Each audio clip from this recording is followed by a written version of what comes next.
Olá pessoal, eu sou Lígia Soares e começa agora o Ponto de Vista, hoje com o curso de Serviço Social. Comigo está a professora Luciana Pereira. Olá, professora. Olá, tudo bom?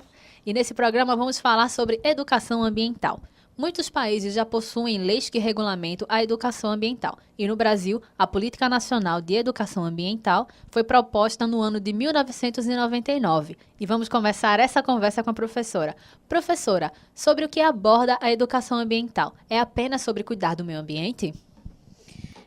Bem, a educação ambiental, ela transcende a simples preocupação de cuidar do meio ambiente, que não é tão simples, né? Não é uma coisa tão simples. A grande questão na educação ambiental é trabalhar a sensibilização frente à crise ambiental do mundo contemporâneo. Isso quer dizer que a educação ambiental ela não pode ser restrita a uma simples transmissão de conhecimento. O fato do conhecimento, de transmitir conhecimento, ela não te garante a conservação, a preservação, o cuidado com o meio ambiente. A educação, antes de tudo, antes de ser ambiental, antes dessa adjetivação, é educação. Sendo educação, é um processo. E como processo, ela visa algo mais além. Como processo, ela vai visar uma garantia de sensibilização. A proposta é sensibilizar a população para a tamanha crise ambiental, para o quadro de degradação ambiental que vivemos hoje. Então, a senhora falou que essa é a proposta da educação ambiental. E qual é a importância de se educar sobre o meio ambiente? Não apenas sobre a crise que estamos passando no mundo contemporâneo. Bom, falar sobre a questão ambiental, né, dentro de uma disciplina isolada, como é o caso da educação ambiental hoje, ela de 2012, né, de maio de 2012, né, através da resolução número 1 do MEC, ela já se torna algo obrigatório. Então, desde o primário até o ensino superior, a educação ambiental, discutir a educação ambiental hoje é obrigatório no ensino brasileiro, dentro do sistema educacional do Brasil, né, o que foi de grande polêmica, né, pois compreendemos que a educação ambiental ela é transdisciplinar, é interdisciplinar, não pode ser restrita apenas a uma disciplina, pois não vai dar conta de responder tamanha multiplicidade de graduação da questão da degradação ambiental. Porém, existir a disciplina de educação ambiental, né, dentro dos mais diversos espaços acadêmicos, dos mais diversos espaços formais de educação, ela se faz necessário, sim. Apesar de ter uma conotação positivista, meio cartesiana, ficar dentro de sua caixinha, mas hoje ela se faz necessário, pela própria dinâmica do ensino brasileiro, que comporta as disciplinas dentro de caixinhas. Então, é disciplina, cada um tem sua disciplina, seu campo de saber. Nós não temos uma estrutura educacional que permita projetos integradores, a não ser pela iniciativa brava de vários professores que, valentemente, sem recursos, sem muitos incentivos, promovem dentro dos ensinos fundamentais e ensino médio tal assunto, né, tal projeto integrador que possa estar abordando a questão ambiental, que possa estar refletindo sobre as questões ambientais, as questões da crise ambientais. Como que se dá o ensino dessa disciplina na graduação?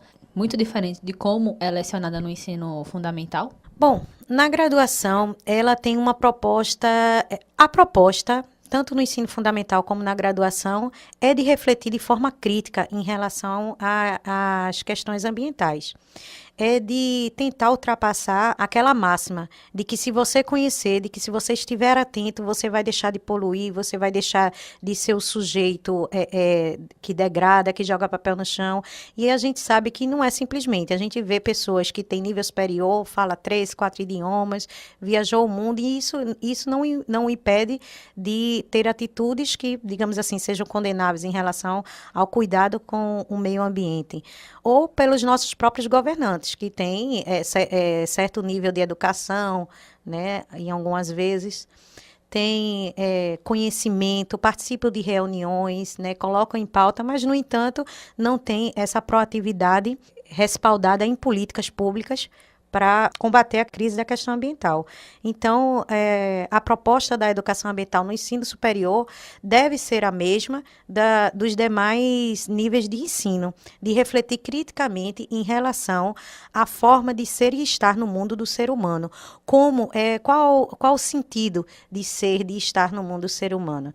A educação ambiental, ela nos propõe, ela nos convida a mudar comportamentos, repensar valores. Porque quando a gente fala na questão da degradação ambiental, sempre se pensa qual a origem, quando se começou. Então, não é o fato de você deixar de jogar um papel no chão ou plantar uma árvore no fundo do quintal que você vai estar transformando, né, o mundo ou deixando de degradar.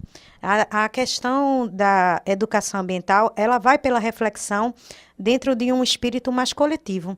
Então, se a gente parar para pensar, é necessário mudanças, que é difícil. Se a gente for ver dentro de um espaço menor, digamos que um edifício, um condomínio, seja um mundo. O mundo se resume a um edifício, está lá 3 andares as pessoas.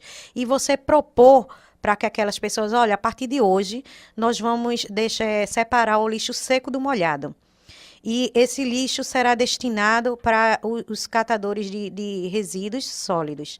E a gente vai também diminuir. Então, você vai ver a dificuldade que vai ser. E olha que não é o mundo, mas se a gente representar dentro daquele espaço, a dificuldade de implementação de ações desse tipo vai ser difícil, porque não é só essa atitude que vai resolver.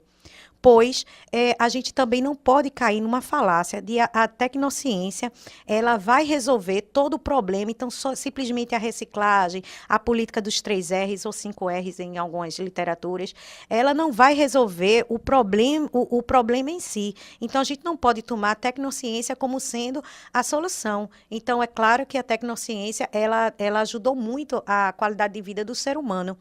Porém, a gente vai ter, de um outro lado, a ciência trabalhando não para dirimir ou mudar a crise ambiental, mas para que você continue a poluir, continue com o seu estilo de vida. Então, pode continuar consumindo ferozmente, porque a gente criou a coleta seletiva. Então, toda aquela matéria, ela vai ser destinada, vai ser revirada, transformada em novo produto. Olha, pode continuar consumindo ou degradando ou botando em empresas e instalando produtos ecodesenvolvimentistas por aí, porque a gente vai plantar árvore em outro canto.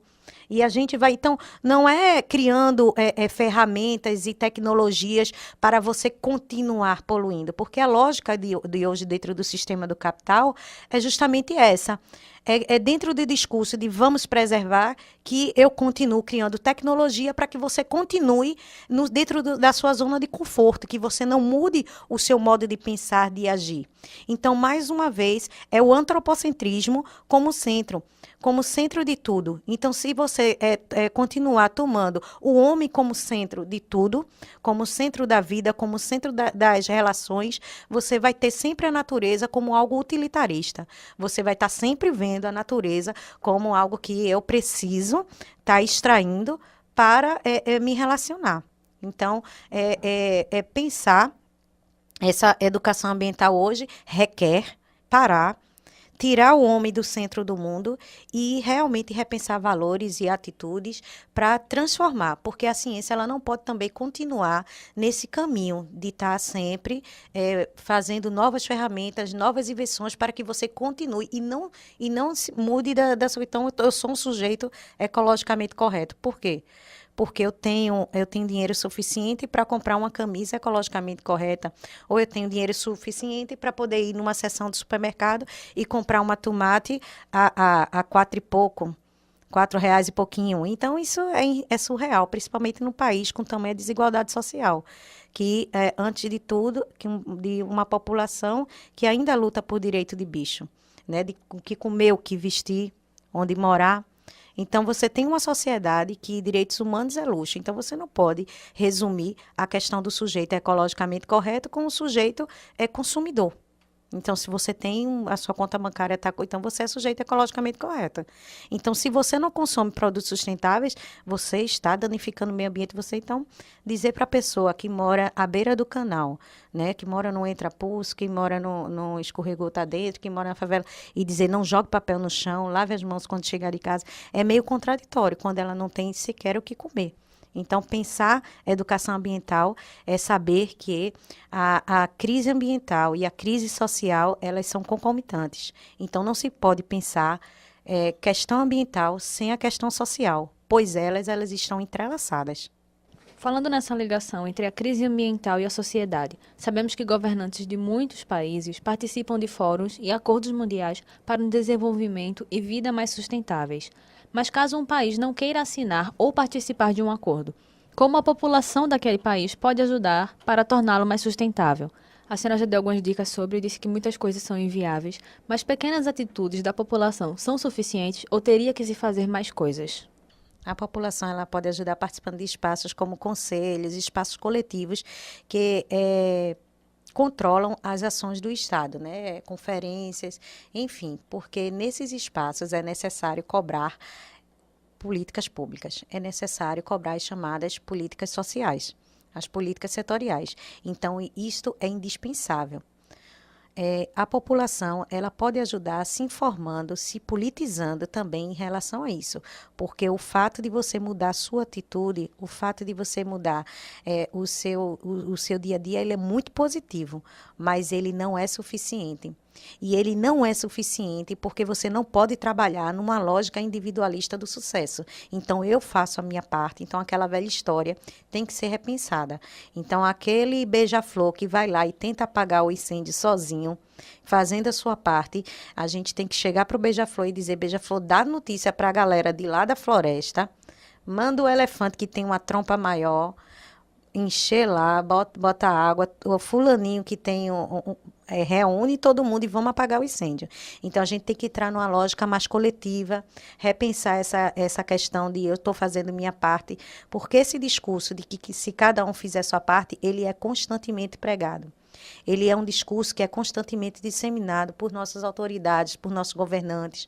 Então, se o canal do Arruda está cheio de lixo, a culpa é da população, porque a prefeitura limpa o dia todinho e mesmo assim aparece lixo. Ora, se a gente está vivendo um momento onde doenças negligenciadas, elas voltam a aparecer, como o nome diz, é negligenciada.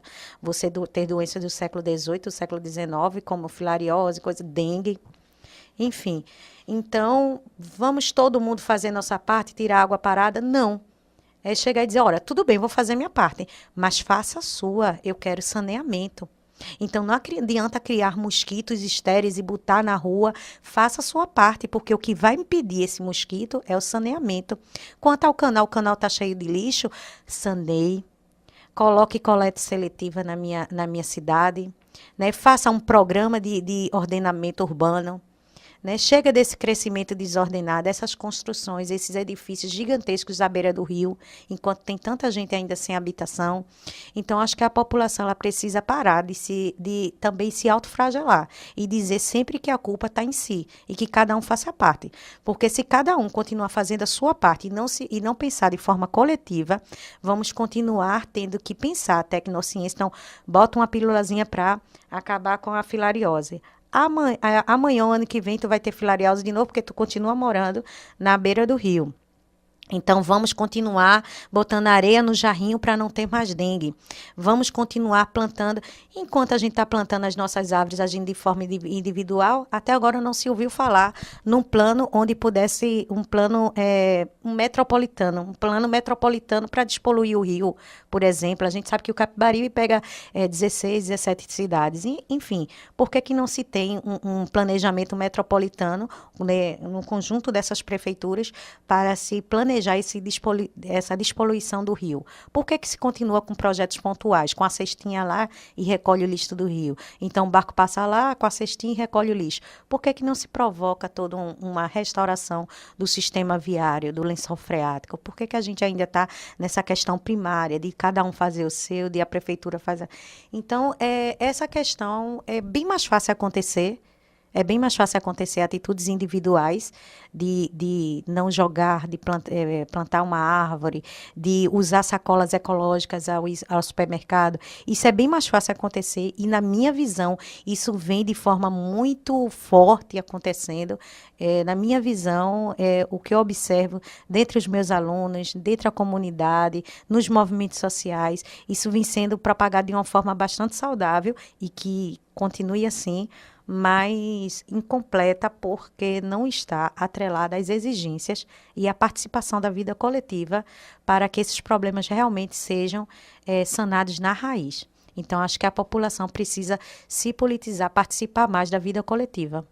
Então, falando sobre vida coletiva, sabemos que a educação ambiental é lecionada para um grande público e no ensino dessa disciplina temos uma grande participação das pessoas dizendo que farão sua parte ou se juntando a outras para fazerem algo maior e começando a pensar no coletivo. A senhora acha que o ensino dessa educação ambiental tem um reflexo positivo no dia a dia ou se tem algum Com tipo de certeza. reflexo que não positivo? Com certeza, eu acho que tem um reflexo muito mais positivo do que não positivo, porque uma vez que você abre um espaço de debate, de diálogo, de discussão, duas cabeças pensam melhor do que uma, e você vai ter 3 cabeças, 4 cabeças, 5 cabeças pensantes, e a mente humana, ela é muito fértil. O ensino como disciplina, ela tem muito a contribuir, a disseminar. A gente já teve grandes experiências no ensino médio. Eu conheço muitos professores do ensino fundamental e médio que têm experiências riquíssimas a partir da disciplina de educação ambiental, de iniciativa de alunos que vão para a sua comunidade, que se organizam, né, enquanto movimento de juventude. Né, tem um pessoal do Tuiuiu que fez um trabalho, Tuiuiu, né, em Olinda, acho que é isso, fez um trabalho lindo, né, lá na comunidade. O pessoal do Ibura, que recentemente se reuniu, né, após essa disciplina e começaram a fazer lixeiras a partir de que as televisões não estão sendo mais usadas, tubos, né? A partir dos tubos daquelas televisões analógicas e estão fazendo. Então, as iniciativas, a partir desse esclarecimento, elas são muitas, dessa sensibilização, né? Porque a educação ambiental, como eu disse, ela não é simplesmente uma troca de conhecimento. Ela vai entrar no processo de sensibilização. Porque você pode até conhecer, mas se você se sensibilizar é um outro estágio. E a disciplina de educação ambiental, ela proporciona esse espaço. Então, ela tem muito a contribuir, uma vez que ela fertiliza as mentes. Na verdade, eu acho que ela fertiliza corações e mentes em prol dessa luta predatória em relação ao meio ambiente, né? De quebrar esse paradigma de que a natureza, o meio ambiente, ela simplesmente é algo da qual eu preciso para utilizar, algo utilitarista, é uma coisa que eu preciso consumir. Então, é um espaço que vai possibilitar refletir e se pensar nesse meio, porque nós não somos extraterrestres, então estamos no planeta Terra, estamos dentro dessa dinâmica, né? Dentro dessa dinâmica onde o ter é muito mais precioso do que o ser. E, por vezes, por mais que não seja do nosso agrado, possa ser, sim, que a gente esteja dentro dessa lógica. E ter esse espaço específico para estar pensando é ter esse espaço para também estar pensando as suas próprias ações, para poder estar agindo no coletivo. Né? Então, o Chico Science, ele dizia, porque eu me organizando, eu posso desorganizar. E eu desorganizando, eu posso me organizar. Então, é bem isso. É nesse processo, né, de troca, de feedback, de conhecimento, que a disciplina da educação ambiental contribui. Que ela vai, né, expandir os horizontes da sensibilização. E aqui acaba mais um ponto de vista. Mas antes de finalizar o programa, gostaria das considerações finais da professora. Primeiro, eu gostaria de agradecer o convite, né, importante para o curso de serviço social, né, para nós, assistentes sociais, estar refletindo sobre essa temática da questão ambiental, né, compreendendo que, como eu falei durante a entrevista, que a questão ambiental e a questão social, elas são indissociáveis, elas andam juntas, por vezes uma consequência da outra. E eu acho que, para finalizar, eu gosto muito do pensamento de um autor chamado Henrique Leff, onde ele diz que a fatalidade do nosso tempo se expressa na negação das causas da crise socioambiental e nessa obsessão pelo crescimento que se manifesta na ultrapassagem dos fins da racionalidade econômica.